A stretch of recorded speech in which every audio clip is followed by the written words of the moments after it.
Spanien er Europas femte største land. Arealet er ca. 504.782 kvadratkilometer.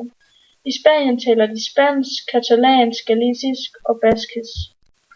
Spanien grænser op til Andorra, Frankrig, Portugal og Gibraltar. Alle landene ligger på den Iberiske halvø. Spanien udgør 84% af halvøen. Det meste af Spanien er omringet af hav. Mod nord ligger Baskenien, mod sydvest ligger Atlanterhavet og mod sydøst ligger Middelhavet. Spanien ligger både i den tempererede og subtropiske klimazone. Siden 1986 har Spanien været medlem af EU. Derudover er landet også medlem af blandt andet FN og NATO. Spaniens overhoved er Juan Carlos I. Han indførte demokrati i Spanien, da han overtog efter Francos. Deres regeringsleder er Mariano Rajoy Brey. Spaniens historie er dramatisk. I 1500- og 1600-tallet var Spanien et af verdens mægtigste lande. Imperiet smuldrede dog i 1700-tallet. Senere overtog Franco styret i Spanien. Fra 1939 til 1975 var Spanien reelt i diktatur, men i dag er Spanien et demokratisk land. I Spanien er kongen statsoverhoved. Man har demokrati, og kongens magt er begrænset. Spanien får en stor del af sin energi fra olie, kul og naturgas. Men landet har ikke selv hverken olie, kul eller gas. Det betyder, at det må købes fra udlandet. Det er kostbart og er med til at gøre landets gæld større. Landet har dog mange andre vigtige råstoffer, som kviksølv, bly, zink og jern. For eksempel har Spanien verdens største reserver af kviksølv. Indbyggerne i Spanien blev talt første gang i 1768. Dengang boede der lidt under 10 millioner mennesker i landet. Siden er antallet af indbyggerne i Spanien næsten fordoblet for hver 100 år. 1800-tallet var der ca. 10 millioner mennesker.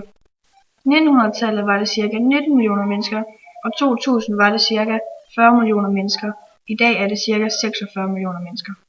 Befolkningsantallet vil nok ikke fortsætte med at stige. Mange mener faktisk, at tallet vil falde. Det er der flere grunde til. Kvinderne har fået job, de uddanner sig og bruger mere tid på karriere end på familie. Det betyder, at de spanske kvinder ikke føder så mange børn. I år 2000 fødte hver kvinde i gennemsnit 1,48 børn. I Danmark føder hver kvinde ca. 1,74 børn. Spanske kvinder er også ældre, når de føder deres første barn, og så er der ikke så mange år til at føde børn i. I dag får en spansk kvinde ofte sit første barn, når hun er ca. 30 år. Spanien er et katolsk land. 76% er katolikker og 2,30% er muslimer.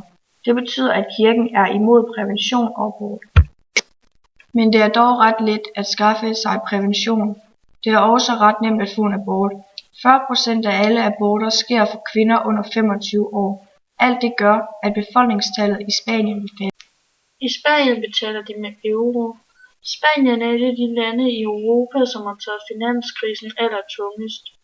Spaniens bruttonationale produkt er faldet med 0,5% sammenlignet med samme kvartal sidste år. På årsbasis krympede økonomien med hele 2%, hvilket er det største fald siden slutningen af 2011.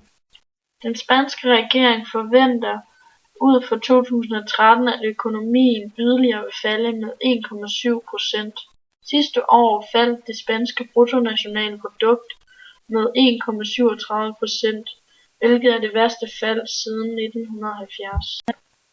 Oven i det viste de sidste nye tal om arbejdsløsheden i Spanien, at op til hele 27% er arbejdsløse, hvor næsten 60% af de unge under 25 år er arbejdsløse. Spanien har kæmpet med finanskrisen siden 2008, hvor boligboblen sprang, hvilket resulterede i, at de spanske banker endte med milliarder af kroner i gæld, som efterfølgende skulle reddes af bankpakker. Madrid er hovedstaden i Spanien. Madrid er den tredje mest befolkede by i Europa. I december 2005 rundede byen 3,5 millioner indbyggere. Byen ligger ved floden Manzanares i centrum af landet mellem de autonome landsdele Castilla og León og Castilla-La Mancha. Byen er hovedsæde for det store flertal af de store spanske selskaber, og ligeledes 3 af verdens 100 største virksomheder.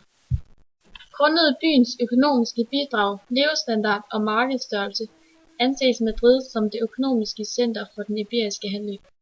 Som hovedstad, regeringsby og residensby for kongen er Madrid ligeledes det politiske center for Spanien. Den nuværende 2013-borgmester er Ana Botella fra det konservative Partido Popular. Hun er i øvrigt gift med Spaniens tidligere ministerpræsident José María Aznar. Madrid er en by af stor kulturel og politisk vigtighed. Selvom byen har en moderne infrastruktur, har den bibeholdt et historisk præg i mange bydele og gader. Vigtige steder i Madrid er f.eks.